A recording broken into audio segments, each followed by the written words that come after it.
পায়ের জেনা হচ্ছে পা দিয়ে চলা, জেনাল কাল তাতমানা তাস্তাহি, অন্তরের জেনা হচ্ছে পরিকল্পনা করা, জেনাল লেসানুৎক, জিহ্বার জেনা হচ্ছে কথা বলা। এগুলো সব জেনার মাধ্যম। চিরদিনের জন্য ভাবি দিয়ে, খালাতো বোন, ফুফাতো বোন দিয়ে গায়ে হলুদ মাখানো হারাম। এইভাবে রং মাখানো, ছিটাছিটি করা, এই ঘরে যাওয়া ওই ঘরে যাওয়া, হুড়াহুড়ি, ধর্ম এত পাগল হয়ে যায়নি। মুহাম্মদ সাল্লাল্লাহু আলাইহি সাল্লামের দেওয়া ধর্ম ইসলাম একটা নীতির নাম।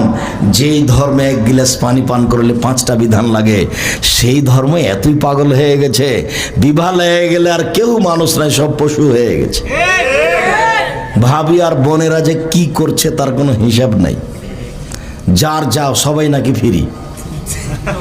নাউজুবিল্লাহ মিন জালিক, নাউজুবিল্লাহ মিন জালিক। এটা তো আমার চোখের সামনে। আমি যখন যাই কোনো বিবাহের বৈঠকে, যদি দেখি এরকম, তাহলে ওখান থেকে ফিরে আসি। বিবাহ পড়াতে যার কারণে আমাকে সাহস